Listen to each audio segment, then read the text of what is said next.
할렐루야. 오늘 하나님 말씀은 고린도후서 3장 16절 말씀입니다. 고린도후서 3장 16절 말씀. 우리 다 같이 한 목소리 읽겠는데요. 영상을 참조하실 분들은 참조하시겠습니다. 시작.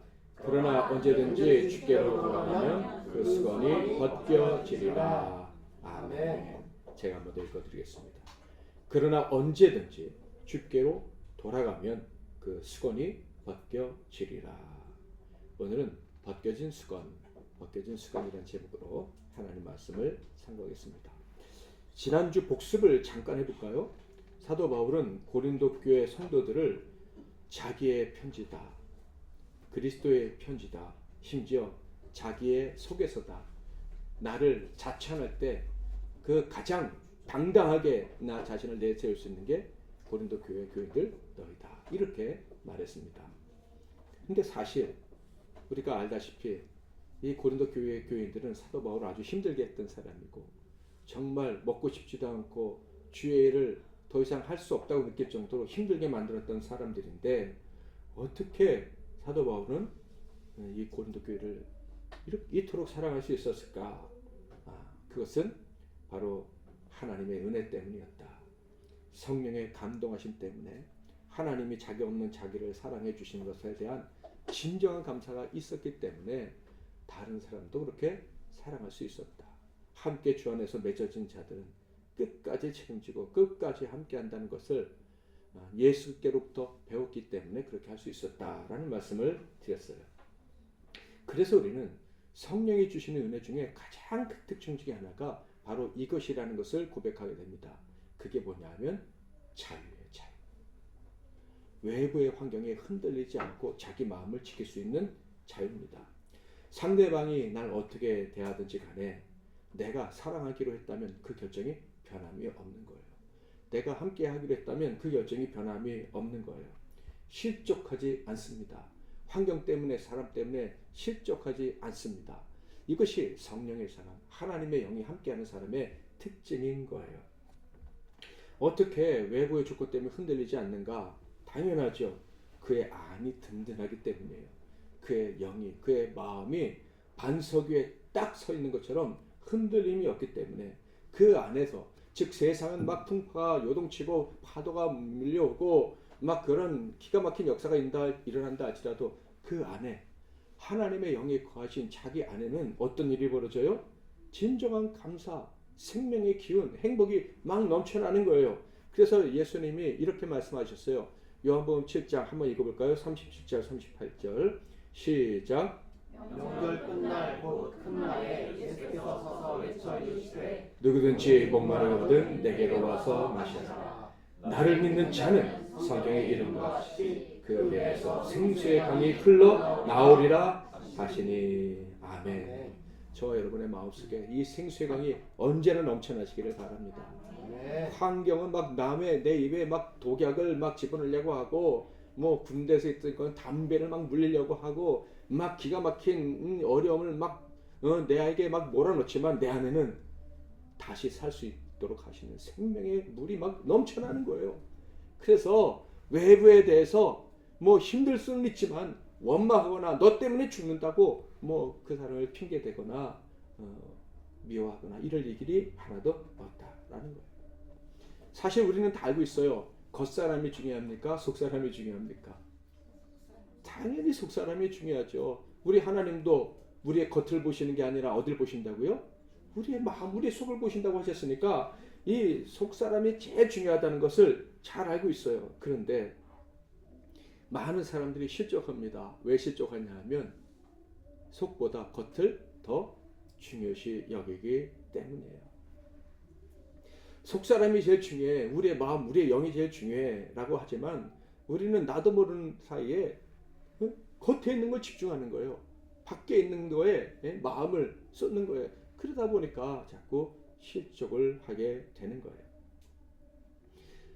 우리 사람들, 그리고 여러분에게 가장 가까이 있는 존재는 무엇입니까? 사람입니까? 그 중에서도 가족입니까? 그런데 사실 우리 각 사람, 우리 각자에게 제일 가까이 있는 거는요, 보이지 않는 것들이에요. 기쁨과 슬픔, 희망과 절망, 삶과 죽음, 함께함과 버려짐 같은 수많은 감정들, 이 고독 같은 이런 감정들이 사실 우리에게 딱 달라붙어 있어가지고 그것 때문에 우리를 괴롭혀요. 사람이 나를 괴롭힌다라고 말하는 사람들도 많이 있지만 사실은 우리를 제일 괴롭히는 게 뭐예요? 통제되지 않는 우리의 감정이에요. 갑자기 슬픈 마음이 밀려오고 갑자기 외로움이 밀려오고 갑자기 화가 나고 막 이런 것들이 막 우리에게 밀려와서 우리를 힘들게 해요. 그러니까 우리 인생을, 우리의 운명을 결정짓는 요소들은 사실 우리 밖에 있는 게 아니라 우리 안에 있는 거예요. 그것들이 우리에게 그 어떤 것보다 가까이 있어서 우리의 인생의 결정적인 역할을 하는 거예요. 그래서 솔로몬은 이렇게 말한 것입니다.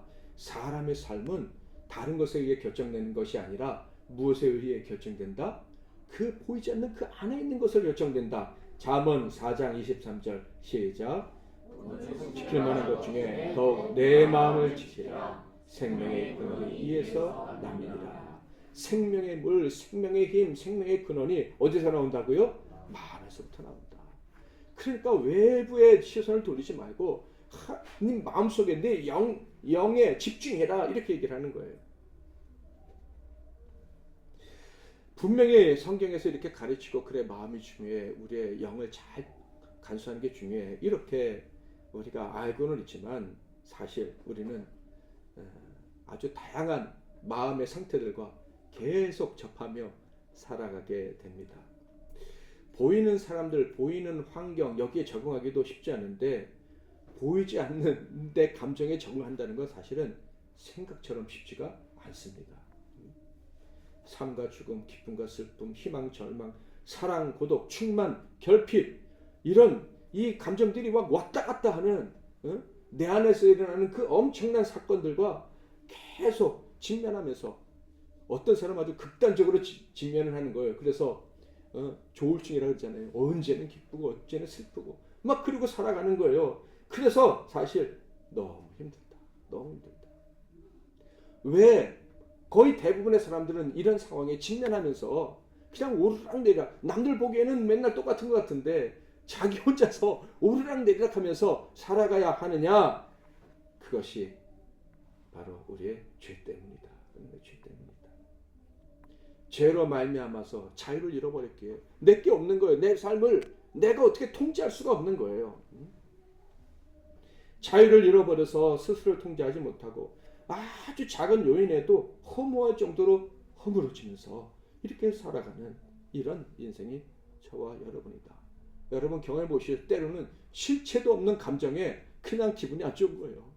실체도 없는 감정이 나를 그냥 괴롭히는데 도대체 내가 왜 힘든지도 모르고 막 쓰러져 가는 거예요. 그게 뭐 때문이다? 죄 때문이다. 우리 안에 우리가 벗어버릴 수 없는 죄 때문이다. 모든 사람이 이런 고통을 겪으니까 옛날에 선생들이 택한 방법이 뭔지 아십니까? 강력한 규율이에요. 규율. 엄청난 체벌을 동반한 규율이에요. 이게 없으면 사람들이 그냥 무너지니까 어린 애들도 맨날 무너지니까 그냥 억지로라도 어느 정도 선을 지키게 하려고 막 그렇게 했던 거예요. 언제까지 그랬는 줄 아십니까? 인류 역사가 시작된 이래로 17세기까지 코메니우스라는 교육학자, 목사요 교육학자가 등장하기까지 교육에 있어서 인격적인 교육이라는 것은 없었어요. 항상 체율이, 회초리가 무선 규율이 항상 동반되는 거였어요. 어느 정도 효력이 있었죠. 지금도 정말 미숙한 사람에게는 강력한 규율이 필요하기도 합니다. 바로 이러한 미숙함 때문에 초기 하나님 나라 백성들에게 하나님이 택하신 방법도 강력한 규율이었어요. 그게 뭐죠? 모세를 통해서 율법을 주신 거예요. 율법. 이 율법을 지키면 살고 안 지키면 죽는다. 그 율법의 핵심은 사랑이었지만 그 율법을 지키느냐 지키지 않느냐에 따라서 무서운 형벌이 주어지느냐 주어지지 않느냐가 결정됐어요. 오늘날에도 신앙생활을 잘하면 강력한 규율이 필요하다 이렇게 주장하는 사람들이 있어요. 필요할까요? 물론 정말 미숙한 사람들, 아직 복음을 온전히 깨닫지 못한 사람들에게는 필요할 수도 있어요. 우리 한국 교회도 보면 처음에는 규율이 엄청 엄했어요. 교회에서 주일날 예배드리고 걸어가면 안 되니까 토요일날 싸들고 와서 교회에서 예배드리고 밥 해먹고 교회에서 밥 먹고 이제 월요일날 혹은 주일날 저녁이 되면 이제 걸어서 집에 가는 경우도 있었고, 좀 나아진 경우에는 주일날 돈 쓰지 말아라. 돈 쓰면 안 되는. 요새 주일날 식당 가서 밥 사 먹는 사람이 있습니까? 옛날엔 규율이 그렇게 엄했는데 왜 지금은 규율이 약해졌지? 하나님을 대충 섬겨도 된다는 뜻인가? 이것은 교회가 타락한 것이 아니라 성숙한 교회에게 하나님이 자율권을 허락해 주시는 거예요. 사도 바울이 이런 말씀했던 거 기억나시죠? 제사 드린 음식 먹어도 됩니까? 라는 질문에 먹어도 된다 그랬어요? 안 된다 그랬어요? 음식이니까 먹어도 된다 그랬는데 그게 마음에 걸리면 안 된다고 하셨죠. 이게 이제 규율이 성숙해진 사람들에게는 자유를, 규율이 약해지고 자유를 허락해주는 이런 과정인 거예요. 그러니까 예전에는 우리 교회는 이렇게 막 했었는데 왜 요새는 자유를 주지? 이것은 교회가 하나님 섬기는 열정이 식어서가 아니라 성도들이 성숙해져 가기 때문에 그렇게 허락이 되어진 거라는 것을 기억하시기 바랍니다. 성숙하다면요 더 자유로워야 되고 그러나 더 거룩해져야 되는 거예요. 아멘. 자유를 가지고 더 힘을 다해서 하나님을 섬겨야 되는 것입니다. 자율이 허락됐다고 대충 섬겨도 된다 이렇게 생각하시면 안 돼요. 자율이 허락됐으니 내가 더 성숙한 성도로 하나님이 인정하시는구나, 성숙하게 살기를 원하시는구나 이렇게 생각을 해야 하는 거예요. 자, 그러므로 초기 이스라엘 공동체에 허락된 법, 그 율법은 태생적인 약점이 존재할 수밖에 없습니다. 완전할 수 없다는 거예요. 그런데 여기서 질문이 생기죠. 하나님이 주신 율법이 완전하지 않다고요? 하나님이 그런 불완전하시는 말씀입니까? 뭐 이런 질문이 생길 수가 있어요. 자, 그럼에도 불구하고 성경을 보면 이 율법은 완전을 향해 가고 있는 것이다 라는 말씀을 우리가 발견하게 됩니다. 율법이 처음 주어진 그 상태로 완전하지 않다. 그것을 어떻게 할 수 있습니까? 예수님 말씀을 통해서 알 수 있어요. 예수님 이런 말씀하셨어요.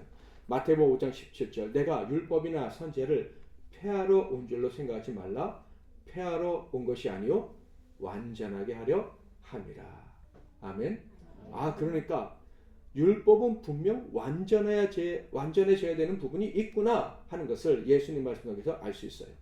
율법의 핵심은 뭐라 그랬어요? 하나님 사랑, 이웃 사랑이라 그랬어요. 자, 그런데 그 율법을 받은 이스라엘 사람들이 하나님을 사랑했나요? 이웃을 사랑했나요?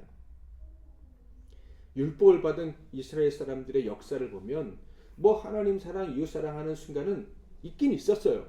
그런데 굉장히 잠깐이고 가만 보면 약한 자들에게 아주 매몰차고 아주 잔인한 모습들을 보여줄 때가 훨씬 많았다.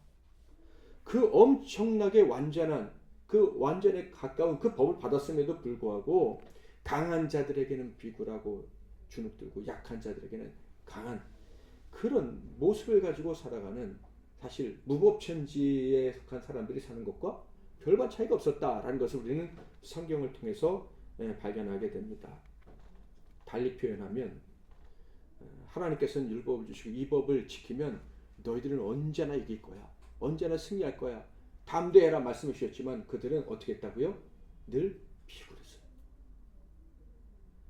강한 나라 백성들 보면 어떻게 하면 손을 잡을까? 아니면 도움을 구할까? 이런 생각을 하고 약한 나라는 우습게 여기고 공격하다가 또 망하기도 하고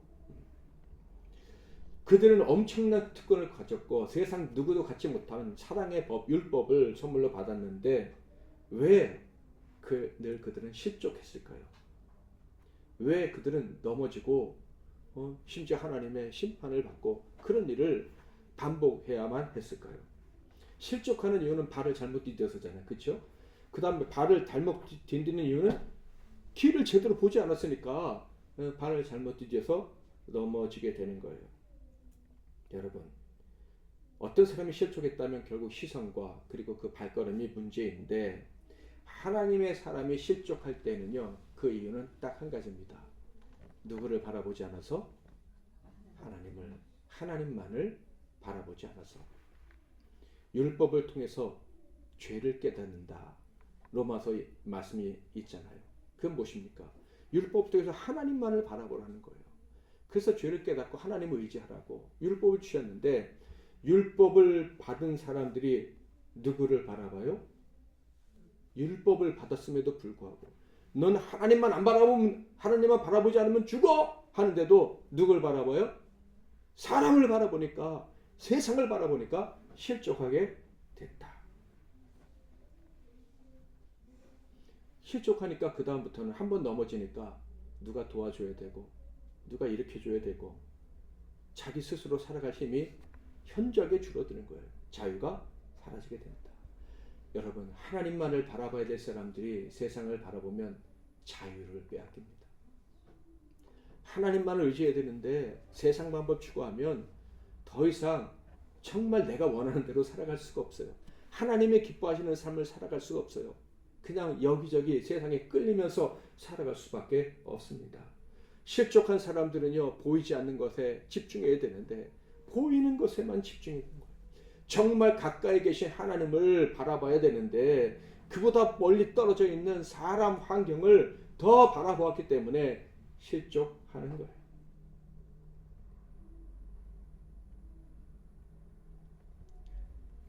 제가 예배 전에 사이렌이 울려가지고 딱 나갔더니 이 안과 밖의 소리 차이가 너무 큰 거예요. 밖에는 막 아직도 지금 귀가 헐렁할 정도로, 와, 거기다 이 복도가 좁으니까 물려가지고. 근데 오늘 설교를 생각하면 갑자기 이런 생각이 드는 거예요. 맨날 사이렌이 울리면 하나님만 바라봐라, 하나님만 바라봐라 사이렌이 울리면은 하나님만 바라볼 텐데 하나님 왜 사이렌을 안 울려주시나. 그래서 조금 있다가 사이렌이 맨날 울리면 왜 이렇게 시끄럽게 구냐고 하나님께 또 대들었겠구나 이런 생각이 들었어요. 우리는 하나님만 바라보면 사는데 이게 안 되는 거예요. 아담과 하와의 피를 이어받아 가지고 나도 모르게 또 세상 바라보고 또 실족하기를 반복한다. 우리 모든 사람에게 제일 중요한 건 마음이고요. 그리고 더 중요한 것은 그 마음을 다스리시는 하나님이신.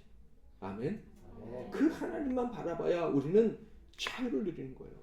그 하나님만을 바라봐야 실족하지 않는 거예요. 하나님만 바라봐야 진짜 사랑하며 살아갈 수가 있는 거예요. 자, 그런데요, 모세가 하나님만을 바라보고 살라는 그 강력한 율법을 받을 때 어떤 일이 벌어졌는지 아십니까? 시내산에서 모세가 십계명을 받아갖고 딱 내려오는데 어떤 일이 벌어졌는지 아십니까? 자, 읽어볼게요. 출애굽기 34장 29절에서 30절. 모세가 그 증거의 두 판을 모세의 손에 들고 시내산에서 내려오니 그 산에서 내려올 때 모세는 자기가 여호와와 말하였으므로 말미암아 얼굴 피부에 광채가 나나 깨닫지 못하였더라.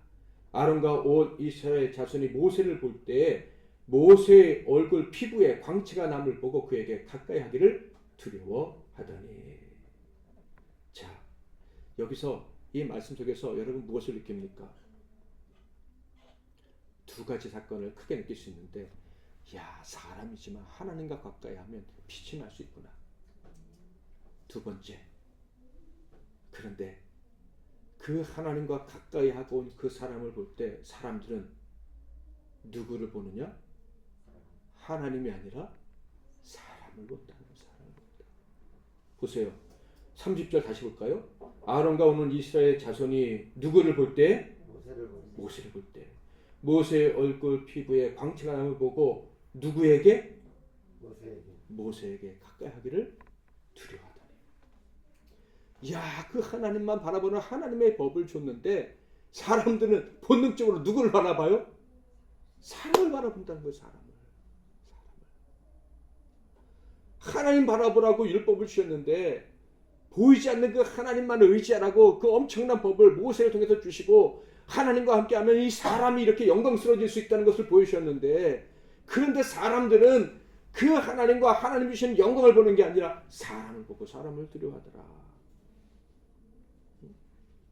모세는 하나님과 비교할 수 있는 존재가 아니에요. 모세의 법이 아니라 하나님의 법을 따라야 되는 거예요. 그런데 사람들은 모세를 보고 두려워했더라. 하나님의 미련한 자들이요, 보이지 않는 하나님보다 모세를 보고 두려워할 것을 아셨어요. 사이렌이 계속 울려도 결국 하나님 의지하다가 원망으로 싹 바뀌어버릴 수 있는 것처럼 하나님의 영광을 보여주셔도 하나님만 바라보지 않을 걸 아셨어요. 그래서 어떤 조치를 취하셨느냐 한번 여러분 맞춰보세요. 제가 읽어볼 테니까 33절부터 모세가 그들에게 말하기를 마치고 수건으로 자기 얼굴을 가렸더라.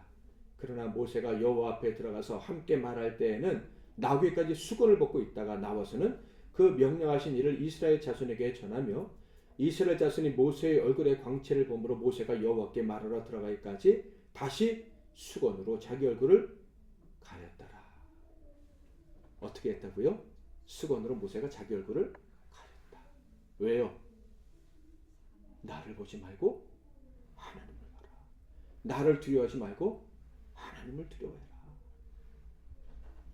율법이 미완성이라고 말씀드린 이유는 하나님의 말씀이 결함이 있어서가 아니라 바로 율법을 받는 사람들의 불완전함 때문이에요. 그 법은 사실 완전한데 이 교만하고 미련한 죄인들, 어리석은 자들이 그 율법을 받았음에도 불구하고 하나님을 바라보지 않고 사람을 바라보니까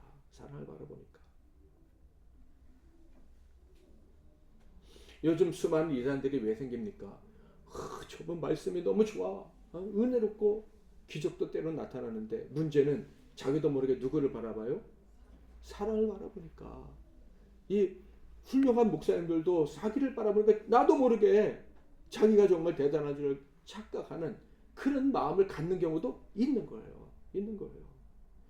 정말로 우리 모두는 말씀을 전하는 자나 듣는 자나 다 하나님을 함께 두려워하고 하나님만 바라봐야 합니다. 그래야 자유한 거예요. 그래야 세상에 어떤 일이 벌어지더라도 흔들리지 않고 내 마음속에 풍파가 일어나도 내가 가야 될 길을 당당히 걸어갈 수가 있는 거예요. 이겨낼 수가 있는 거예요. 승리할 수가 있는 거예요. 그것밖에 길이 없어요. 사도 바울이 이야기합니다. 이스라엘 사람들의 시선은 여전히 수건으로 가려져 있구나. 구약 시대에도 수건으로 가려져 있더니 지금 신약 시대 이 생명의 복음을 전하는 이때에도 너희들이 수건을 가리고 하나님 말씀을 보고 있구나. 나는 너희들에게 배신도 당했고 너희들이 나를 조롱하기도 했어. 그런데 그럼에도 불구하고 너희들은 나를 주목하고 싶어해. 실제로 고린도 교회 성도들은 나는 예수파, 게바파, 아볼로파, 바울파 이러고 싸웠지 않아요. 누구를 바라보고 할까? 보이는 사람 중에 하나를 선택해야지 이러고 있어. 너희들이 그리스도의 생명의 복음의 말씀을 받았는데 주님만 완전히 바라볼 수 있는 그 십자가만 바라보기만 하면 하나님이 나를 바라보는 것을 여기해 주시고 복을 주시는 그 엄청난 은혜를 받았는데 여전히 수건을 쓰고 사람을 보려 하고 있구나. 3장 13절 우리는 모세가 이스라엘 자손들에게 장차 없어질 것에 결국을 침묵하지 못하게 하려고 즉 사람을 보지 못하게 하려고 수건을 그 얼굴에 쓴 것 같이 아니하노라. 내가 수건을 쓰지 않아도 너희들은 지금 하나님만을 바라볼 수 있어. 모세처럼 우리에게는 그런 영광이 나타나지 않잖아. 우리는 나는 안젤도 있고 말도 잘 못하고 키도 작고 대머리고 부족하잖아. 큰 말만한 게 없잖아. 그러니까 난 수건 쓰지 않아. 너희들은 하나님만을 바라볼 수 있어. 이렇게 얘기하는 거예요. 그런데 마음 한켠에는 어떤 마음이 있는 거예요? 그럼에도 불구하고 너희들은 아직도 보이는 것을 바라보고 보이는 것을 의지하려 하는구나. 왜 이런 현상이 벌어집니까? 결국 교만함 때문이에요. 하나님보다 세상이 더 중요하고 그것을 더 사랑한다는 이 악한 마음 때문인 거예요. 여러분 한번 속으로 대답을 해보세요. 진실되게. 여러분의 영혼, 여러분의 인생에 가장 많은 큰 영향을 끼치는 것이 무엇입니까? 가족입니까? 옆에 있는 친구입니까? 직장입니까? 학벌 같은 그런 계급장 같은 겁니까? 건강입니까? 성격입니까? 우리가 바라봐야 될 한 분 하나님이심을 기억하시기를 축복합니다. 그것만이 우리에게 가장 그리고 결정적인 영향을 끼치는 거예요. 우리는 그것을 지금까지 경험하며 살아왔어요. 그럼에도 불구하고 우리는 그분만 의지하면 실족하지 않던데 매일 넘어져. 왜요? 수건을 쓴 자처럼, 수건을 쓰지 않으면 안 되는 자처럼 나도 모르게 또 세상을 바라보고 세상이 나에게 가장 큰 영향을 끼친다고 자꾸 생각하고 그런 생각에 사로잡히기 때문이에요. 그것이 교만하며 완고함이다. 사도 바울은 이야기합니다. 3장 14절 15절 그러나 그들의 마음이 완고하여 오늘까지도 구약을 읽을 때 그 수건이 벗겨지지 아니하고 있으니 그 수건은 그리스도 안에서 없어질 것이라. 오늘까지 모세의 글을 읽을 때 수건이 그 마음을 덮었도다. 너의 완고함 교만함 때문에 너희가 자유를 잃었어. 세상의 것들에 흔들리고 있어. 보이지 않는 그 하나님을 바라보기보다는 보이는 것들을 자꾸 바라보니까 요동치며 살아가고 있잖아. 이것이 죄인 줄 속히 깨닫길 바란다. 여기서 벗어나 자유를 얻기 위해 내가 다시 제안한다. 이 율법을 완성시키려 오신 예수를 바라봐라. 하나님을 사랑할 수 있고 이웃을 진정으로 사랑하게 하시려고 그것이 가능하다는 거, 하나님만 바라보며 하나님과 이웃을 사랑하게 하는 것, 내가 너희를 자랑하는 그런 너희를 나의 편지라고 여길 정도로 그렇게 사랑할 수 있도록 하시는 그 유일한 길은 예수를 바라보라. 그러면 된다라고 얘기를 하는 거예요. 자, 16절 17절 같이 한번 읽겠습니다. 시작. 주께로 돌아오면 그 수건이 벗겨지리라. 주는 영이시니 주의 영이 계신 곳에는 자유가 있느니라. 아멘. 사랑하는 성도 여러분, 예수님께 집중하면 자유를 회복할 수 있습니다. 아주 미련한 얘기 같지만 논리적으로 이해가 안 된다라고 생각하시는 분이 있을 수도 있겠지만 자유는 주님을 바라볼 때만 주어지는 거예요. 내 삶에 가장 강력하고 유일한 영향력은 하나님밖에 없다. 예수님밖에 없다. 그것을 인정하고 주를 바라볼 때 그때 세상 어떤 것에도 흔들리지 않는 진정한 자유. 세상 어떤 것들도 요동치지 않고 하나님이 내게 주신 길을 갈 수 있는 그 자유가 주어지는 것입니다. 할렐루야. 네. 십자가를 바라보시기 바랍니다. 구약에는 그 십자가와 같은 것이 우리 특히 여호수아서에는 12돌입니다. 하나님 완벽하게 구원하셨잖아. 요단강을 마른 땅 건너듯이 건너게 하셨잖아. 가나안 땅에서 정복 전쟁을 할 때 무서운 전쟁을 치를 때 사령부가 그 12돌이 있었던 길갈이 있었잖아. 그 하나님이 언제나 작전 계획을 세우시고 심지어 앞서 싸워주셨잖아. 아멘. 그분을 바라볼 때 구원받고 그분을 바라볼 때 언제나 이겼잖아. 할렐루야. 아무리 무서운 대적이 있어도 아무리 어려운 일이 우리 앞에 펼쳐진다 할지라도 저와 여러분 넘어지지 않습니다. 승리합니다. 저와 여러분 승리주의자입니다. 예수께 나아가실 때 이 수건이 벗겨지고 야 너는 이제 세상을 바라보지 않고 나만 바라보는구나. 그래 넌 더 이상 수건을 쓸 필요가 없어. 그렇게 인정해 주시는 저와 여러분 다 되시기를 주님의 이름으로 축복합니다. 아멘. 그러나 언제든지 주께로 돌아가면 그 수건이 벗겨지리라.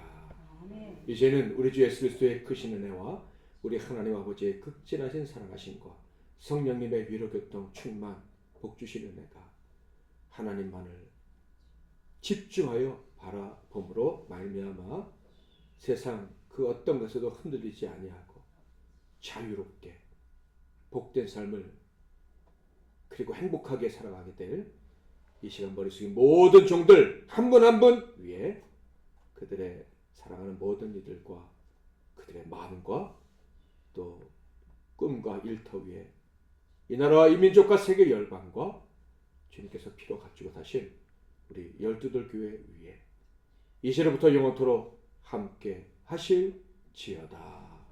아멘.